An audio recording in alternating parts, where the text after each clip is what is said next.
What does your employer owe you when you resign?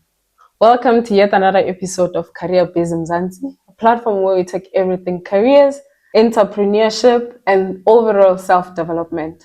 I'm your host, Rebotile. I'm just an engineer that is passionate about turning corporate experiences into conversations about careers and business leadership. So, what does your employer owe you now that you've resigned, or now that you are about to resign, or you want to resign? Could be you found greener pastures, could be it's toxic, it could be you just want a career break. Let's chat. So, the first one that you are owed is your accrued annual leave. By law, you are entitled to 15 days annually, but it could be that some companies, the more you work there, the longer time you take working there, they might increase those days. For an example, I know with one of my previous employers, you get 15 days annually for the first 3 years, and then after 5 years, you get 20 days, and then beyond 5 years, you get 25 days, but that's the max. So what does this mean? You are entitled to be paid for the number of leave days that you've accrued. So if your pay slip, the last pay slip that you had, says you had 10 days of leave, your employer, as you resign, should pay for those days. So how it works is your daily rate would be calculated and then times by the number of leave days that you've got. So if your daily rate is, let's say, 1,000 Rand, and you have 10 days that you've accrued, then the employer should pay you 10,000 Rand. Of course, there's with the different leaves, whether in some contracts they do mention that for the leaves that you got as an increment, let's say you are now getting 20 days of leave per year, you might not be entitled to the extra 5, but you are definitely entitled to the 15 days that you are entitled to as per the law. What else do they owe you? They owe you a notice pay. So once you hand in your resignation letter, let's say your notice period is 30 days, they must pay you for that 30 days as usual. If it's 60 days, I've had some, they would have a notice period up to 60 days, which is a lot, but they should pay you when you hand in that resignation and the notice period.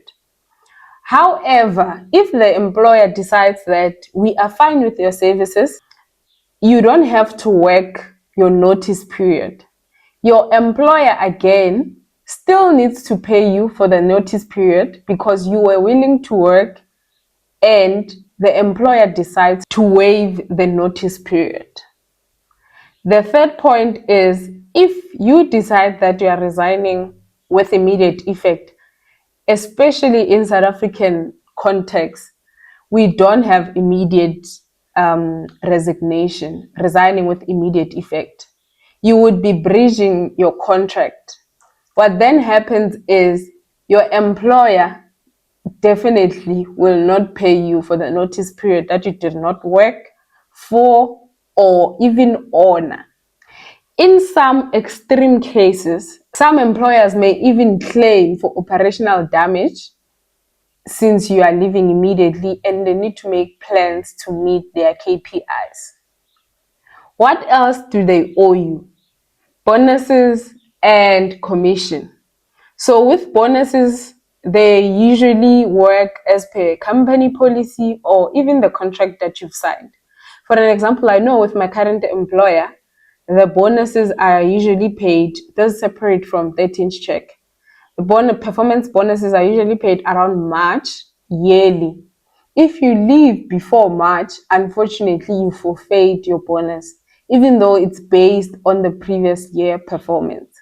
So with bonuses, although it's usually related or based on the contract that you've signed, but most likely you are going to forfeit. Just check out your contract, what it says. Similar to that, with commission, works slightly different, but almost the same. If let's say you get your commission month to month, and the previous month you got your commission, however, due to payroll and all of those things, you can only receive the money in a month from now. However, you've now rendered your resignation. You are still entitled to that commission because you earned it during your working period. So they must pay you that commission. Another one is Provident Fund or Pension Fund.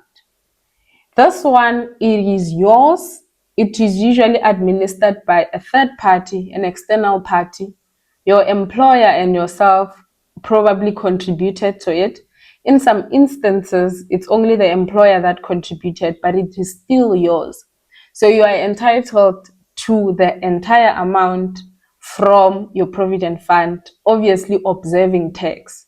What you can do with that money is you could, obviously, before the three-pot system that was introduced, you could withdraw all your money, which would be subjected to high tax. Alternatively, you could move it from your current employer's provident fund supplier to the next if you've gotten employed somewhere else.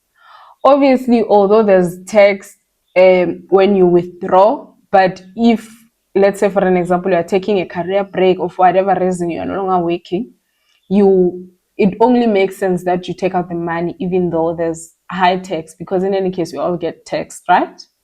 So yeah, that is that. You are entitled all your provident fund. And then lastly, with this one, some employers barely give, some employers do give it, and in some instances you must request for it. What is it? It is the certificate of service or service letter. So with the service letter, it is just to indicate that you've worked for that company. Typically, it has the following items. It's your name, the full name of the company, as well as their address, the start and the end date of your employment there, your title while you were there. And then in some cases, I've seen some include the remuneration during the time of termination. Personally, the service letter I've ever gotten, it didn't have the part about remuneration. Other companies, they never gave me the service letter. I also never followed up to request it, but I've heard you can request it and you are entitled to it. That is the end of today's episode. As I said, that would be short. If you would like me to cover anything more related to resignation, please comment down below. Don't forget to subscribe, like, and just tell me what you think of this episode. And have you ever gotten what was due to you the last time you resigned? Thank you. I'm your host, Rebotile, just an engineer that is passionate about turning corporate experiences into conversations about careers and business leadership. Career Business Mzansi, and we are out.